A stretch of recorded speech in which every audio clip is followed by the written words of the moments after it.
बिस्मिल्लाहिर्रहमानिर्रहीम। अस्सलाम वालेकुम। Welcome to the centre for pure mathematics. Public service और दीगर इम्तिहानात की तैयारी के सिलसिले में इस लेक्चर सीरीज़ का ये लेक्चर नंबर 7 है ग्रुप थ्योरी की टॉपिक में। लेक्चर स्टार्ट करने से पहले जिन्होंने हमारे इस चैनल को अभी तक सब्सक्राइब नहीं किया वो इसे सब्सक्राइब कर लें और साथ ही बेल आइकन को प्रेस कर दें ताकि इस तरह की वीडियोस के नए नोटिफिकेशन बर वक्त आपको मैसर आ सके।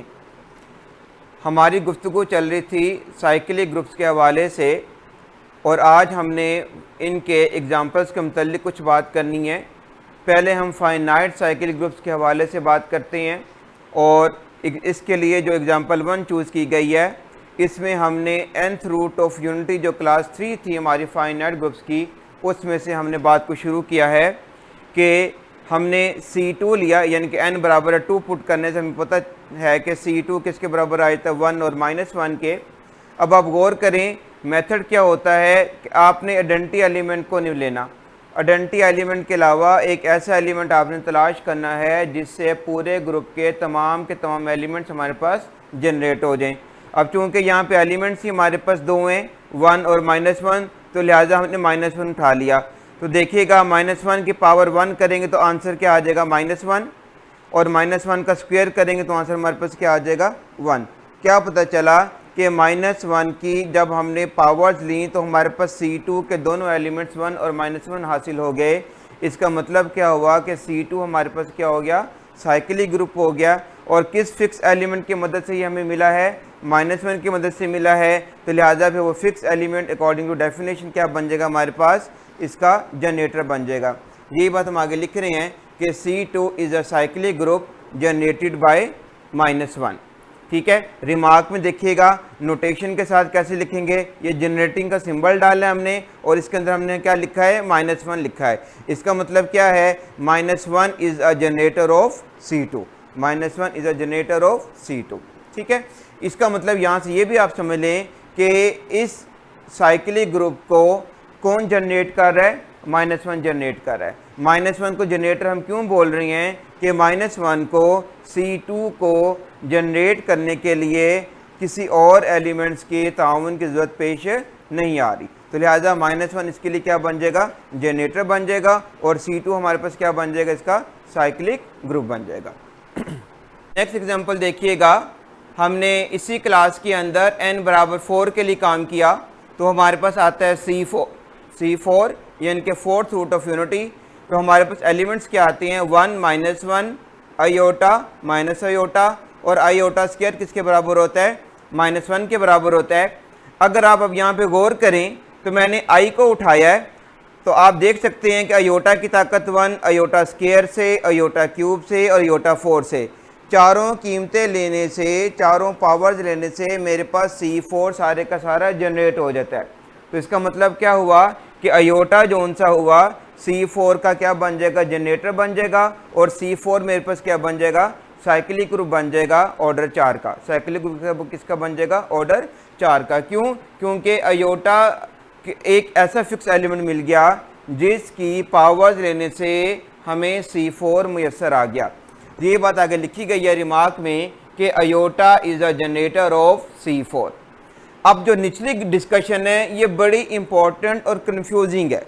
ठीक है, अब आप गौर करें, अगर हम C4 में से माइनस आयोटा को मुंतखब करें, किसको मुंतखब करें, माइनस आयोटा को, तो आप गौर करें माइनस आयोटा की पावर 1 करने से, पावर 2 लेने से, पावर 3 लेने से और पावर 4 लेने से भी हमें C4 मुयस्सर आ रहा है।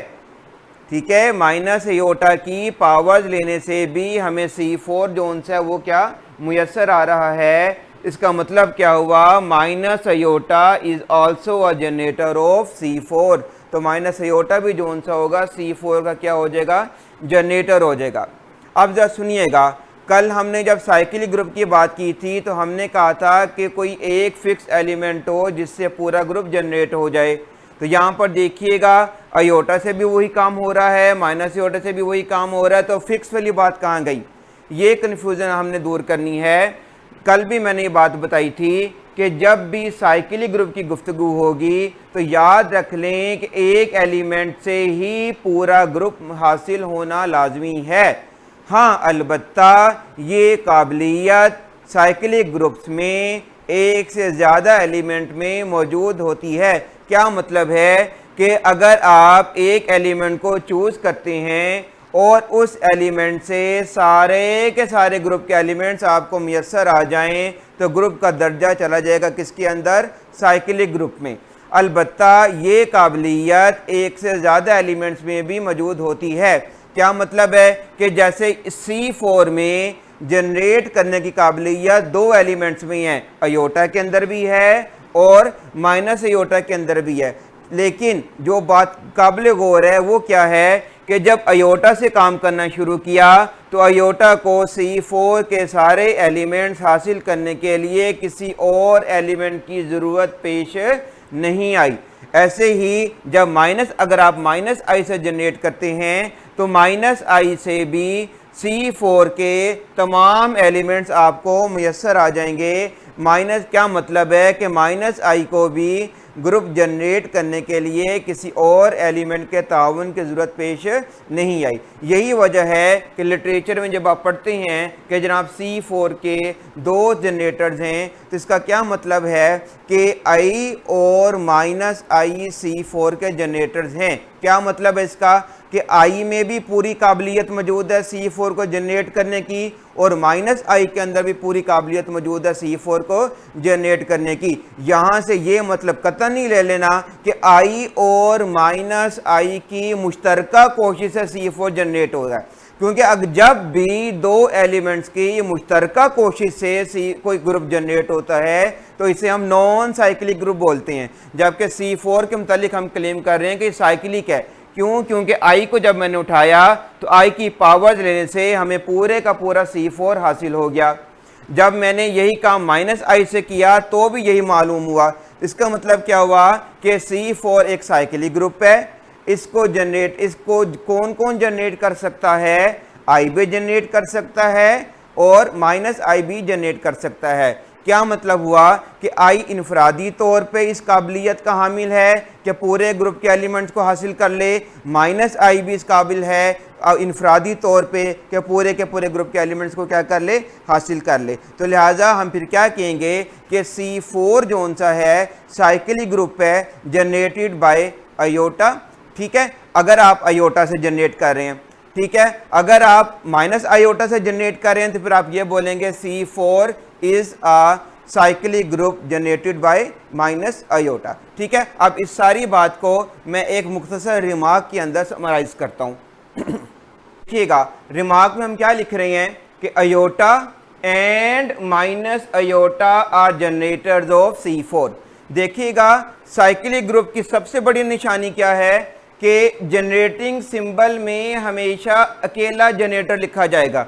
देखिएगा, अगरचे अयोटा और माइनस अयोटा के मुतालिक हमने पढ़ा दोनों में काबिलियत मौजूद है, तो दोनों को हमने अपने अपने सिंबल के साथ लिखा है। अयोटा को अलहदा जेनेटिक सिंबल में लिखा है और माइनस अयोटा को हमने अलहदा जेनेटिक सिंबल में लिखा है कि दोनों के दोनों क्या हैं? जनरेटर्स हैं C4 के। चाहे आप अयोटा से जनरेट कर लें, इसका मतलब क्या है? इस रिमार्क का मतलब क्या है कि चाहे आप C4 को साइक्लिक साबित करने के लिए अयोटा की मदद हासिल कर लें या माइनस अयोटा की मदद हासिल कर लें, आप दोनों सूरतों से अयोटा C4 की साइक्लिक होने की बात को साबित कर सकते हैं। अब इसी बात को अगर हम नोटेशन में देखें, जैसे कल हम नोटेशन में पढ़ा था, तो C4 को हम क्या लिख सकेंगे? देखिएगा, जेनेटिक सिंबल में अयोटा सच डैट अयोटा की ताकत 4 बराबर है किसके? 1 के। मैंने कल क्या बताया था कि सच डैट से पहले जो अल्फ़ाबेट लिखा होता है वो ग्रुप का क्या होता है? जनरेटर होता है। अगर वो तादाद में एक हो तो ग्रुप क्या होता है? साइक्लिक। एक से ज़्यादा हो तो ग्रुप क्या होता है? Non cyclic. तो देखिएगा, सच डैट से पहले एक ही लिखा हुआ है अयोटा। ठीक है, और सच डैट के बाद क्या लिखा हुआ है? अयोटा की ताकत 4 = 1। यहां से दो बातें पता चल रही हैं, एक कि ग्रुप साइक्लिक है और दूसरा उसका ऑर्डर 4 है। उसका ऑर्डर कितने? 4। कल मैंने आपको बताया था कि अयोटा जो जनरेटर की पावर होती है वो दरअसल ग्रुप का क्या होता है? ऑर्डर होता है। ठीक है, यही बात अगर हम माइनस आयोटा से लिखना चाहें तो हमने देखिए क्या लिखेगा, माइनस आयोटा सच डेट माइनस आयोटा की ताकत 4 बराबर किसके आ गया, 1 के। तो क्या लुब्बेलबाब निकला कि आप साइक्लिक ग्रुप को हमेशा एक फिक्स एलिमेंट से जनरेट करते हैं। हाँ, ये अब आपको सहूलत हासिल है कि ये काबिलियत ग्रुप में एक से ज़्यादा एलिमेंट्स में मौजूद होती है। आपकी मर्जी है, चाहे आप इसको इस एलिमेंट से जनरेट कर लें या उस एलिमेंट से जनरेट कर लें। जैसे कि मैं बता रहा हूं कि चाहे आप C4 को आयोटा से जनरेट कर लो, चाहे आप किससे जनरेट कर लो, माइनस आयोटा से जनरेट कर लो, हासिल आपको वही होगा। बिल्कुल इसी तरह से जैसे आपने किसी खास इलाके को सफ़र करना हो तो आपको उस सफ़र के लिए, उस जगह पर पहुंचने के लिए कई ऑल्टरनेट रास्ते मिल जाते हैं। इसका मतलब क्या, जिस रास्ते से भी जाएंगे आप उसी मंजिल पर पहुंचेंगे। यही मतलब यहाँ पर हो रहा है कि हमने C4 की साइक्लिक प्रॉपर्टी को ऑब्जर्व करना है, तो चाहे आप आयोटा के जरिए काम कर लें या आप माइनस आयोटा के जरिए काम कर लें, आपको दोनों सूरतों से एक ही जवाब मिलेगा कि जो C4 है ये हमारे पास क्या है, साइक्लिक ग्रुप है। हमारे पास क्या है, साइक्लिक ग्रुप है। ठीक है, और इसी तरह से हम अब एक example under addition modulo n के जरिए करते हैं और वहां से भी सीखते हैं कि क्या ये ग्रुप हमारा साइक्लिक बनता है या नहीं बनता। जी, नेक्स्ट एग्जांपल देखिएगा, हमने लिया है Z4। हम जानते हैं ये रेजिड्यू क्लासेस के अंदर n बराबर अगर 4 पुट करें तो ये Z4 ग्रुप बनता है अंडर एडिशन मॉडुलो 4। ठीक है, अब ये देखते हैं हम कि साइक्लिक है या नहीं है। हमने क्या किया, Z4 में से एलिमेंट उठाया 1, कंसीडर 1 बिलोंग करके किसको, Z4 को। और कल का हमने देखा था कि अगर ग्रुप अंडर एडिशन होगा तो हमने पावर नहीं लेनी बल्कि क्या लेनी है, मल्टीपल लेने हैं, उसके एलिमेंट की क्या लेनी है, मल्टीपल। तो देखिएगा 1 इंटू 1 बराबर क्या आ गया, 1, 2 इंटू 1 बराबर है 2, 3 इंटू 1 बराबर है 3, 4 इंटू 1 क्या आना था 4, लेकिन अंडर एडिशन मॉड 4 करेंगे तो जवाब क्या आ जाएगा, 0। तो क्या मतलब बना कि 1 के मल्टीपल्स लेने से हमें Z4 के चारों एलिमेंट्स क्या हो गए हैं, हासिल हो गए हैं। तो लिहाजा Z4 किस दर्जे में चला जाएगा, साइक्लिक ग्रुप के दर्जे में चला जाएगा। तो लिहाजा हम नीचे क्या लिख रहे हैं कि Z4 is a cyclic group generated by 1, और रिमार्क में हमने सिंबल में लिख दिया कि 1 is a generator off Z4। ठीक है, अब हम ये देखने लगे हैं अपनी अगली गुफ्तगू में क्या Z4 में ये वाली खूबी किसी और एलिमेंट के अंदर है या नहीं। तो देखिएगा अगर हम 3 को लेते हैं Z4 में से, तो अब 3 के मल्टीपल देखिएगा, 1 इंटू 3 आ जाएगा, 2 इंटू 3 6 आना था, लेकिन मॉड 4 जब करेंगे तो 2 आ जाएगा, 3 इंटू 3 क्या आ जाएगा, 1 आ जाएगा, 4 इंटू 3 क्या आ जाएगा, 0 आ जाएगा। तो क्या पता चला कि 3 एक ऐसा एलिमेंट हमें और मिल गया जो इस खसूसियत को रखता है कि वो भी Z4 को सारे के सारे को क्या कर देगा, जनरेट कर देता है। तो लिहाजा हम ये कह देते हैं कि 3 is also a generator off Z4।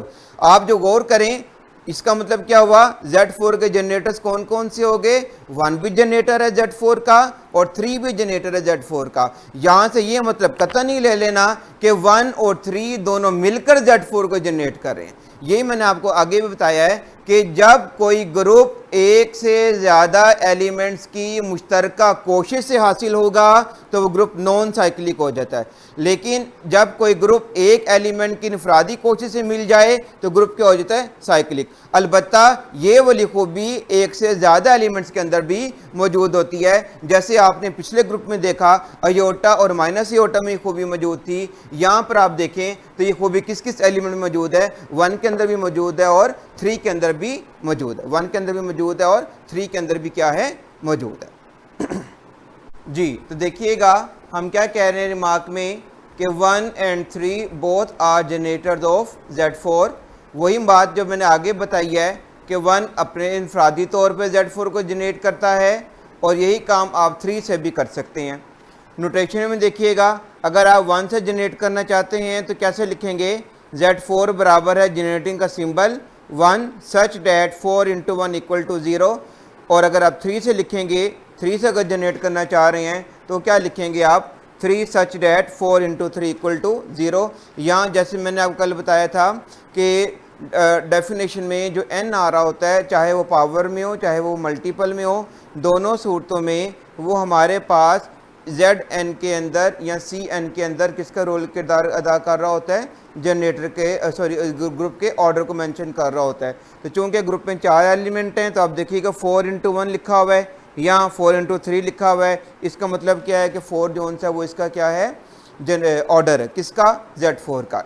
अब सवाल ये पैदा हो गया कि हमें कैसे पता चले कि Zn में कौन कौन सा एलिमेंट जो सा है वो जनरेटर बनेगा, कौन कौन सा एलिमेंट इसका क्या बनेगा, जनरेटर बनेगा।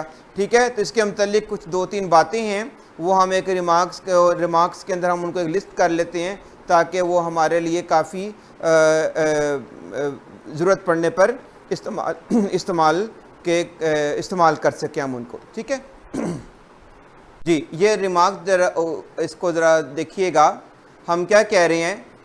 ये रिमार्क हमें गाइड करेगा कि Zn में कौन कौन सा एलिमेंट इसका जनरेटर बनेगा। हम क्या कह रहे हैं, N integer k in Zn is a generator. कब जनरेटर बनेगा, अगर k और n का जो GCD है किसके बराबर आ जाए, 1 के। किसके बराबर आ जाए, 1 के। क्या मतलब है इसका कि Zn में जोन से सेट के एलिमेंट्स n के साथ रिलेटिवली प्राइम होंगे या उनका GCD n के साथ 1 होगा, वो उसके क्या बन जाएंगे, जनरेटर्स बन जाएंगे। जैसे एग्जांपल में देखिएगा, अगर हम Z8 की बात करते हैं तो आप जानते हैं Z8 में एलिमेंट कहाँ से आते हैं, शुरू होते हैं 0 से लेके तो कहाँ तक जाते हैं, 7 तक जाते हैं। अब इनमें 8 के साथ कौन कौन से रिलेटिवली प्राइम है, 1 है, 3 है, 5 है और 7 है। तो 1, 3, 5 एंड 7 ये चारों के चारों Z8 के क्या होंगे, जनरेटर्स होंगे। इसका क्या मतलब है कि 1 अपने तौर पे इस खूबी का मालिक है कि Z8 पूरे के पूरे को जनरेट कर दे।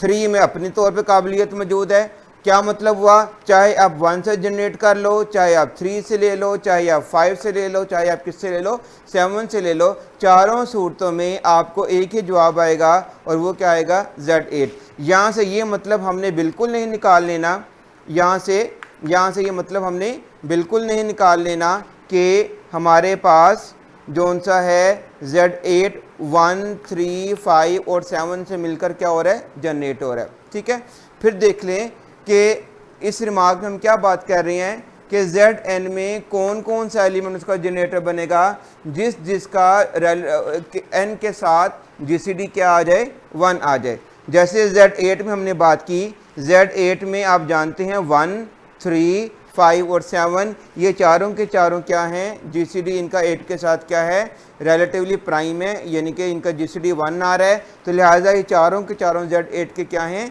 जनरेटर्स हैं। इन चारों को जनरेटर मानने से कतन ये मतलब नहीं निकाल लेना कि Z8 इन चारों एलिमेंट्स की मुश्तरका कोशिश से हासिल होता है, ऐसी बात नहीं है। अगर आप 3 को चूज़ करेंगे तो आप 3 से तन्हा पूरा Z8 हासिल कर लेंगे। अगर आप 5 को चूज़ करेंगे तो आप तन्हा 5 से पूरे का पूरा Z8 क्या कर लेंगे, हासिल कर लेंगे। तो हमें इस रिमार्क से एक जनरल फार्मूला पता चल गया कि किसी भी Zn में अगर हमने जनरेटर्स देखने हो कितने हैं और उनकी तादाद क्या है, तो आप क्या करो कि वह उस सेट में उन तमाम एलिमेंट्स को चेक कर लो जिनका GCD n के साथ क्या हो, रिलेटिवली प्राइम हो। जो रिलेटिवली प्राइम होंगे वो तमाम के तमाम उस ग्रुप के क्या हो जाएंगे, जनरेटर्स हो जाएंगे, जैसे कि हमने इस मिसाल के अंदर ये बात देखी है। जी, आज की गुफ्तगू को अगर हम समराइज़ करें तो हमारे पास ये 2 इम्पोर्टेंट पॉइंट्स आते हैं। हमने जो 4 फैमिलीज़ पढ़ी थी फाइनाइट ग्रुप्स की, एक कौन सी हमने पढ़ी थी, रेजिड्यू क्लासेस, दूसरी कौन सी पढ़ी थी, यूनिट ग्रुप्स, तीसरी roots nth roots of unity और चौथी कौन सी पढ़ी थी, सिमेट्रिक ग्रुप्स पढ़ी थी। तो वहाँ से आप देखें जो फर्स्ट फैमिली है रेजिड्यू क्लासेस की, जिसको हम Zn से लिखते हैं, तो ये सारे के सारे ग्रुप्स क्या हैं, साइक्लिक होते हैं। सारे के सारे ग्रुप्स क्या हैं, cyclic. The groups Zn are cyclic for all n, चाहे n2 ले लें, 3 ले लें, 4 ले लें, 5 ले लें, n जो मर्जी ले लें, तमाम के तमाम n के कॉरस्पॉन्डिंग आने वाले जो रेजिड्यू ग्रुप्स होंगे वो हमारे पास क्या होंगे, साइक्लिक होंगे।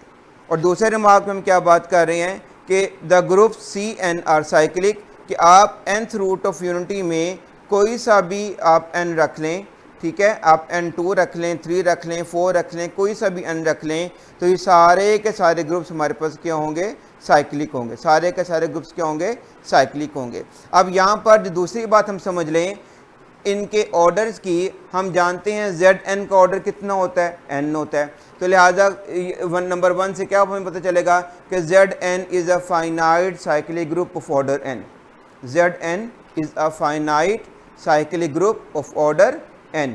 और सेकंड से क्या पता चलेगा, Cn is a finite cyclic group of order n।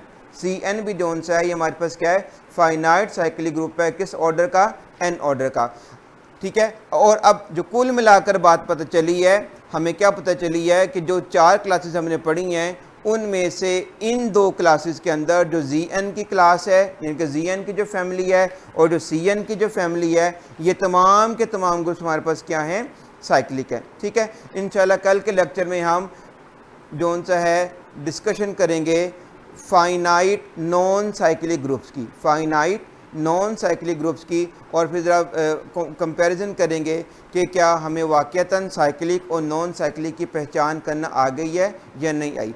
आज की गुफ्तगू में जो सबसे इम्पॉर्टेंट बात है वो ये है कि आपने साइक्लिक ग्रुप्स के जनरेटर्स की तादाद की वजह से अपने आप को कंफ्यूज नहीं करना है।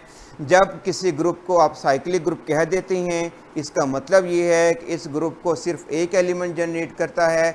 हाँ, अलबत्ता ये वाली खूबी एक से ज़्यादा एलिमेंट्स के अंदर भी हो सकती है, जैसे कि हमने एग्जांपल्स के अंदर इस बात को बाकायदा तौर पर डिस्कस भी किया है। और नॉन साइक्लिक के केस में क्या है कि एक एलिमेंट नहीं बल्कि कई एलिमेंट की मुश्तरका कोशिश जोन सी होती है, वो पूरे ग्रुप को क्या करती है, जनरेट करती है। इस हवाले से अगर आपको कोई क्वेश्चन हो तो आप मुझसे ज़रूर कमेंट बॉक्स में पूछ लीजिएगा, इंशाल्लाह मैं उसको प्रॉपर तरीके से रिप्लाई करने की कोशिश करूँगा।